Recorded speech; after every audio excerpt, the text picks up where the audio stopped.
Vamos ver agora a função oferta, né? Agora é o mesmo exercício, só que do ponto de vista dos fornecedores, né? Dos fornecedores. Então imagina que a gente vai ter também uma relação entre preço e quantidades agora sendo ofertadas, né? De pizza.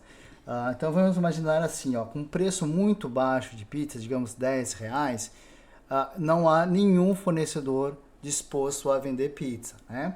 E conforme esse preço vai aumentando, alguns fornecedores já se dispõem a vender pizza. Por exemplo, a R$ 20, digamos que haja 2 fornecedores dispostos a vender pizza. A R$ 30, você aumenta esse número, né? Tem mais fornecedores dispostos, e a R$ 40 você tenha 6 fornecedores. Da mesma forma que a gente fez com a função demanda, a gente consegue plotar esses pares ordenados, né? 10, 0, 22, 34, 46, e obter o comportamento da oferta. Então, olha, o primeiro ponto é o ponto 10, 0, né? A R$ 10 eu tenho 0 fornecedores vendendo pizza, tá?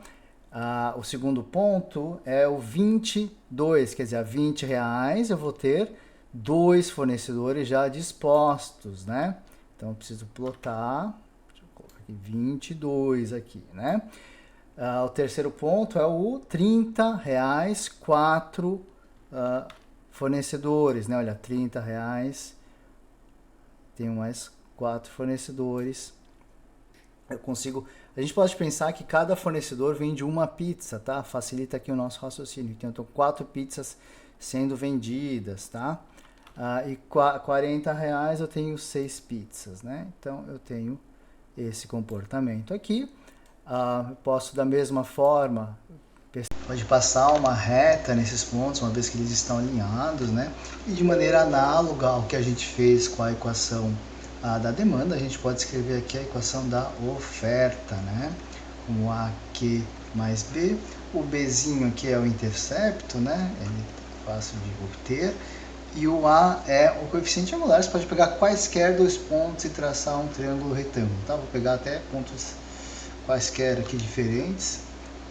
Eu traço esse triângulo retângulo aqui. A altura aqui, pessoal, é 40 menos 20, né? Então é 20 de altura. E aqui a base dele vai do 2 até o 6. 6 menos 2 dá 4, né? E a inclinação é positiva porque está indo para cima. Então o A vai ser igual a 20 sobre 4, o que dá 5, tá? Então substituindo a equação da oferta, né? Essa aqui é a equação da oferta, não nos esqueçamos, né? Vai ser igual a A, que é 5 vezes Q, mais B, que é igual a 10. Essa daqui, então, é a minha equação da oferta. Vamos nos concentrar, então, na curva da oferta, né? Que está a equação dela no canto superior direito, né? Então, a gente pode ter, a exemplo do que a gente viu na demanda, a gente pode ter variações de preços com variações de quantidades, né? Por exemplo, se o preço passar de 20 para R$ 30, né, os produtores vão estar dispostos a aumentar a sua produção de 2 para 4 pizzas, né? Então, isso aqui é um deslocamento ao longo da curva de oferta, né? O mesmo a gente pode falar no outro sentido, se o preço passar de 40 para 30, há uma redução do preço, então os produtores vão estar menos dispostos, né? Vão reduzir a sua produção de 6 para 4. Então todos esses deslocamentos que envolvem preço e quantidade ao mesmo tempo são deslocamentos ao longo da curva de oferta, né? A gente viu também que existem os deslocamentos da curva, né? No caso da demanda, a gente vai ver a mesma coisa para o caso da oferta.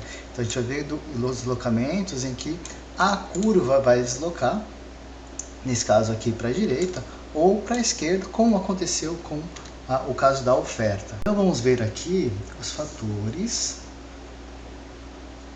que deslocam a curva da oferta. O primeiro fator, pessoal, é a variação no preço dos fatores de produção, tá? Aqui entendam isso, a grosso modo, como uma variação dos preços dos insumos de produção, daquilo que você precisa para produzir. Então, se o preço varia, né, isso vai se refletir na curva da oferta, né? Como, né? Vamos ver então se o preço aumenta. Imagina que o preço da farinha aumentou, por exemplo, ou o salário dos funcionários aumentou. O que acontece com a curva da oferta, né? Então, se o preço dos fatores aumentaram, antes, quando você os produtores com preço de R$40, eles ofertavam 6 pizzas, né? O que acontece agora é que eles vão poder ofertar menos, né? Porque eles tiveram um aumento no preço dos fatores, né? Então eu vou ter aqui um deslocamento para a esquerda, tá? Um deslocamento para a esquerda.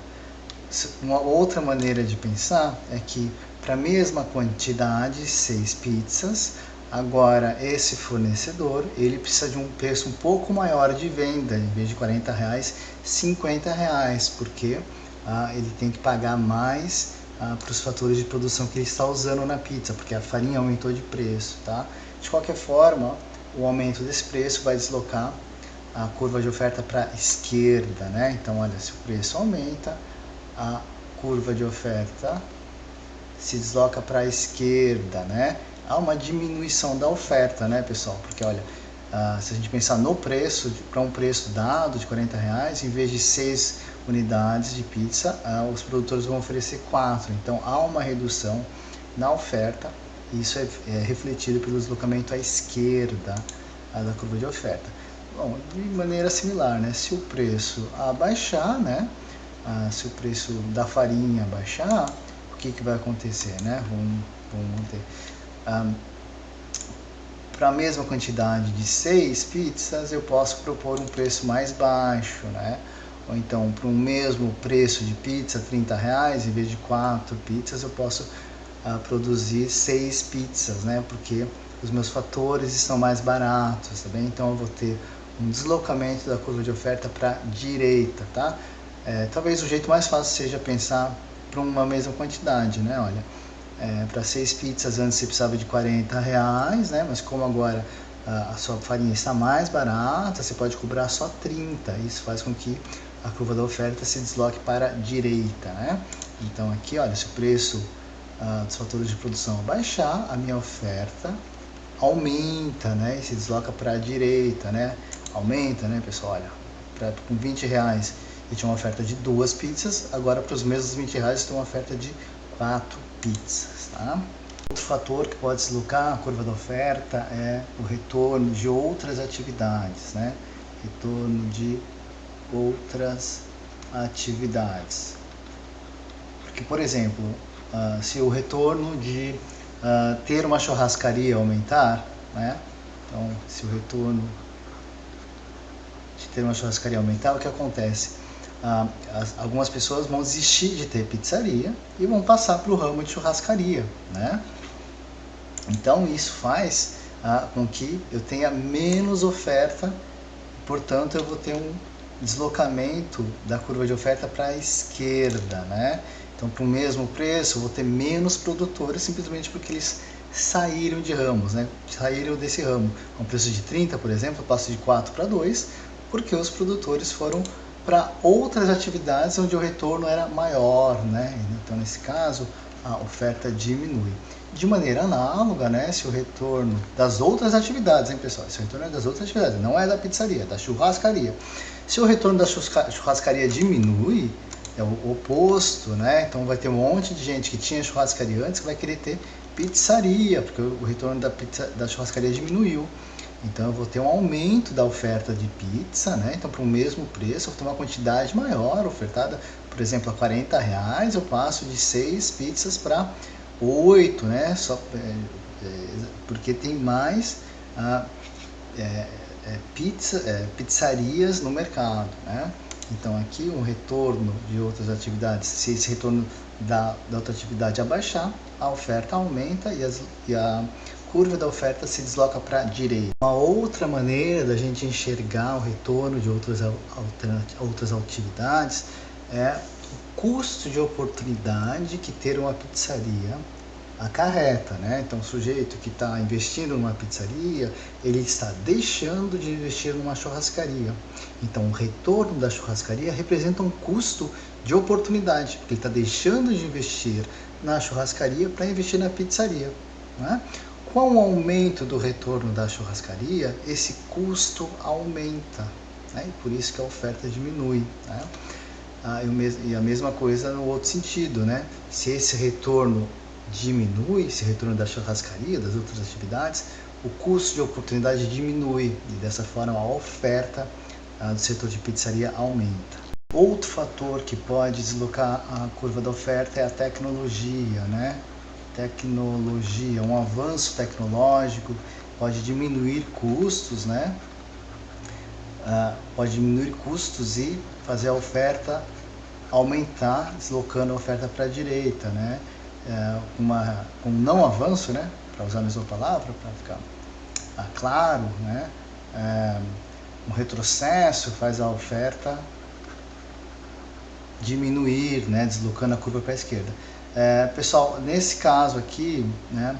A gente vai sempre raciocinar no avanço, né? Porque é a partir do status tecnológico que a gente está para frente. Então, quanto mais se avança a tecnologia, quanto mais rápido for esse avanço, mais a oferta vai se deslocar para a direita, mais a curva da oferta vai se deslocar para a direita, né? Existem eventos naturais, tá, pessoal, que podem também ter impacto na oferta, né? Se você pensar, por exemplo, no terremoto, pode ter uma redução drástica na oferta, né? Isso também pode acontecer. O último fator, e é o mais importante deles, tá? Vai ser um grande determinante quando a gente for falar de estrutura de mercado, é o número de fornecedores, tá? O número de fornecedores, tá? Se esse número aumenta, né, o que acontece quando o número de fornecedores aumenta, tem mais gente fazendo pizza, há um deslocamento da curva para a direita, né? Para a direita. Então, oferta, a curva da oferta, né? Se desloca para a direita. Quando o número de fornecedores diminui, né? Quando os fornecedores saem do mercado, o que acontece, tem menos gente fazendo pizza, a oferta diminui e vai para a esquerda, né? Por que esse mecanismo é tão importante? Tá? A gente vai ver que o número de fornecedores está aumentando, é que tem gente entrando no mercado de pizzaria, tá? Imagine que seja um mercado muito lucrativo, então enquanto estiver tendo lucro, isso vai atrair a entrada de novos fornecedores, tá? E vai fazer com que a curva da oferta se desloque para a direita. A gente vai ver que em alguns casos isso vai acarretar uma diminuição do preço, né, pelo aumento da concorrência. Mas isso é uma conversa para mais tarde, tá? Então retenham, né, que o número de fornecedores, se aumenta a oferta, aumenta, e se diminui a oferta, diminui através do deslocamento da curva de oferta. Vamos agora juntar as duas curvas, né, a da oferta e a da demanda no mesmo gráfico. Então, olha, a da demanda já está aqui, né, olha, eu vou escrever aqui, demanda, que a gente já obteve, foi a primeira que a gente obteve, da P igual a menos 5Q mais 60, né, e vou acrescentar aqui, olha, os pontinhos, né, e a reta da curva da oferta, né, que está em vermelho. Vou escrever aqui a equação dela também, né, olha, oferta, o P deu 5Q mais 10, né? E aí a gente tem aqui a visualização de como esse mercado está trabalhando, né? Então a gente tem em azul aqui a curva da demanda e em vermelho a curva da oferta, né? O que acontece? Em azul a gente tem todos os pontos em que os consumidores estariam dispostos em que o mercado consumidor estaria disposto a comprar pizza, né? Como assim? Olha, por exemplo, para comprar 2 pizzas, os consumidores, o mercado consumidor consegue comprar, mas a um preço de R$50, né? Para comprar 6 pizzas, esse preço tem que ser mais baixo, né? Tem que ser a R$30.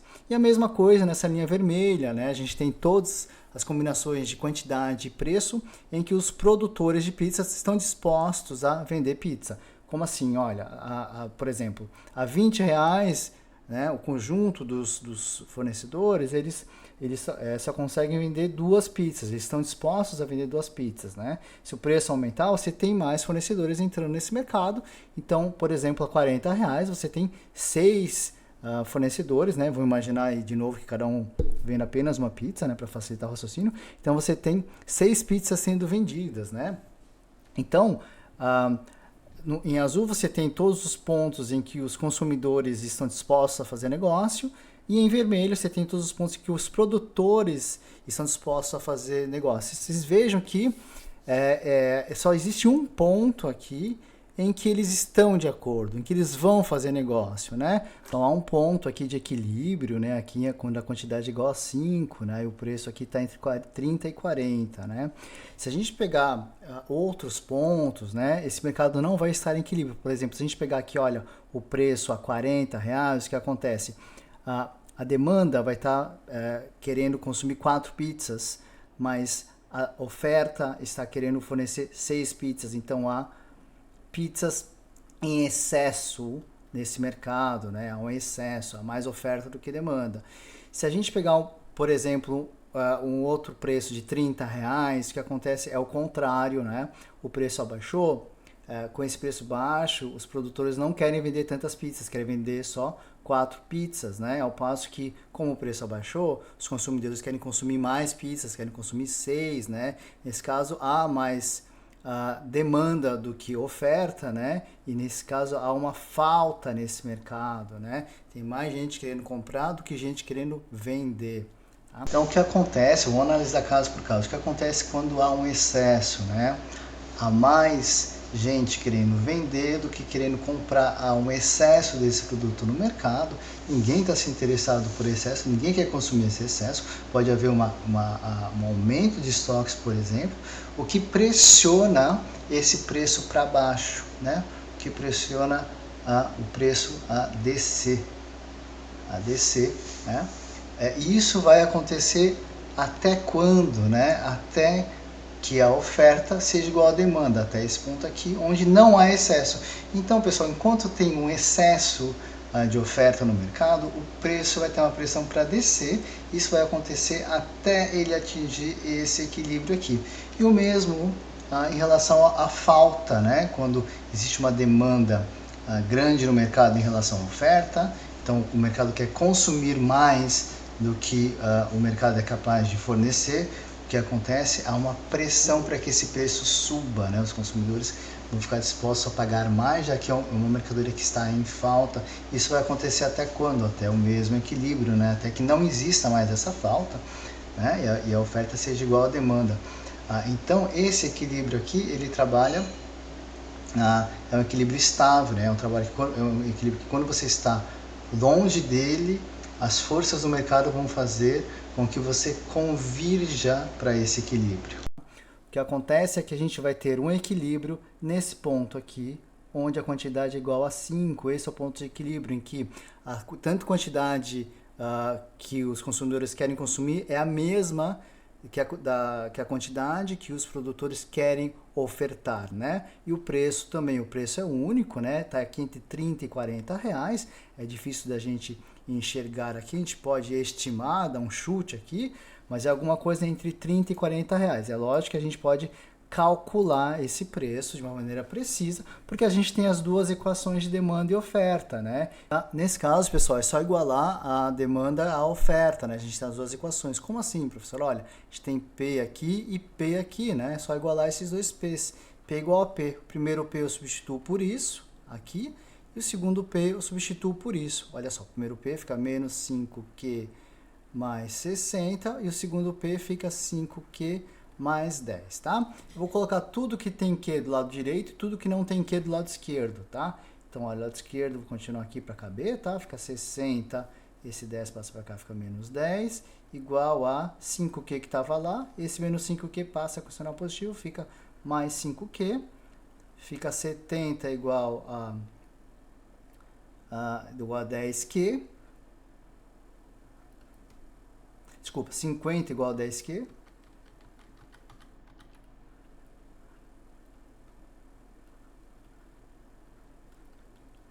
Q igual a 5, né? Que a gente, no visual, a gente conseguiu até ver que estava bem preciso, mas com Q igual a 5, em qualquer uma das duas equações aqui, eu posso substituir e obter o valor de P, tá? Vou pôr aqui na da oferta que está mais fácil. P, né, copiando aqui, fica igual a 5Q, que é 5, mais 10. Né? 5 vezes 5, 25, mais 10, 35. Então, P igual a 35. Ó. Então, o valor aqui é bem no meio mesmo, tá? Sem chutar agora, a gente sabe que esse valor é 35. Então, o que acontece? Esse mercado aqui de pizza do bairro, né? Imagina que isso seja no seu bairro, ele vai funcionar a R$35 e ele vai vender 5 pizzas, tá? É esse o equilíbrio deste mercado. Pessoal, vamos ver o que acontece então com esse equilíbrio, né? Em que a oferta e a demanda se igualam, quando há deslocamentos da demanda ou da oferta. Vamos começar por deslocamentos da demanda, né? Então, D1 em azul escuro é a curva da demanda inicial e D2 em azul claro é a curva da demanda final. Então, houve um deslocamento à direita da demanda, houve um aumento da demanda, né, de D1 para D2. Você pode imaginar que isso foi devido, né, a um aumento de renda e que se trata de um bem normal, por exemplo. A oferta está representada por uma reta vermelha, O1, ela não se mexe, né? Nesse caso, o que acontece é que eu tenho um equilíbrio, inicial nesse ponto, né? Com uma certa quantidade, vou escrever Q1 em um certo preço P1, e esse equilíbrio passa, né? Então eu tenho o equilíbrio 1 aqui, e eu passo a ter, com a expansão da demanda, um equilíbrio 2, né? Onde eu tenho uma quantidade Q2 maior e um preço P2 maior, né? Eu tenho um aumento da quantidade e dos preços quando eu tenho uma expansão da demanda. A retração da demanda é o caminho inverso, né? Eu tenho aqui a oferta em vermelho, como anteriormente, só que agora a demanda inicial é a curva azul escura, né? E é uma retração, porque a demanda final, D2, em azul claro, ela foi deslocada para a esquerda, né? Há um deslocamento aqui para a esquerda. O que acontece é que eu passo de um equilíbrio 1 para um equilíbrio 2, né? Só que, como houve uma retração, uma diminuição da demanda, eu tenho uma diminuição na quantidade do equilíbrio e uma diminuição no preço do equilíbrio, né? É o caminho inverso do aumento da demanda, né? Se a demanda desloca para a direita, se é um aumento, aumenta a quantidade, aumenta o preço, é o painel A. Se é o contrário, se é uma retração da demanda, né? Se é um deslocamento da demanda para a esquerda, que é o caso do painel B, diminuição da quantidade e dos preços. Vamos ver agora o que acontece quando há um deslocamento da oferta, né? Então o painel C mostra apenas uma demanda, a demanda fica sem se alterar, né? Eu tenho uma oferta inicial O1 em amarelo e uma oferta final O2 em vermelho. Então aqui claramente é um deslocamento à direita da curva da oferta, há uma expansão, um aumento da oferta, né? A gente tem um equilíbrio inicial 1 aqui e passa para um equilíbrio final 2 aqui, né? O que acontece é que no equilíbrio inicial a gente tem uma quantidade 1 e um preço 1, né? Essa quantidade ela aumenta no equilíbrio 2, mas o preço diminui, né? O preço diminui. Então, o que acontece é que quando há um aumento da oferta, as quantidades aumentam, mas o preço diminui, né? A quantidade aumenta e o preço diminui. Até então, com a expansão da demanda, por exemplo, vamos comparar, aumentava os dois, né? Aumentava a quantidade e aumentava o preço. Aqui não, quando você aumenta a oferta, a quantidade aumenta, mas o preço diminui. Finalmente, pessoal, vamos ver o último caso aqui no painel D, né? Onde há uma diminuição da oferta, né? Então a gente tem uma demanda só D1 em azul e a gente tem a oferta inicial em amarelo O1 e a oferta final em vermelho O2. Então há uma diminuição, né? Um deslocamento à esquerda dessa curva de oferta, né? Então o que acontece? A gente passa de um equilíbrio 1 aqui para um equilíbrio 2 aqui, né? No equilíbrio 1 a gente tem uma quantidade Q2, no equilíbrio 1 a gente tem uma quantidade Q1 e um preço P1, né? E no equilíbrio 2, a gente tem uma quantidade Q2 e um preço P2, né? Então, quando há uma diminuição da oferta, a gente tem uma diminuição da quantidade, mais um aumento dos preços, né? Muito interessante a gente comparar com uma diminuição da demanda, que a gente tem a diminuição dos dois, né? Tem uma imprecisão aqui, deixa eu corrigir. Q1, Q2. Então, olha, a gente tem uma diminuição nas quantidades e uma diminuição nos preços, né? Quando a demanda diminui, quando a oferta diminui, a gente tem uma diminuição das quantidades, mas a gente tem um aumento dos preços, né? Também é interessante comparar com o aumento da oferta, né? Quando aumenta a oferta, a gente tem um aumento das quantidades e uma diminuição dos preços.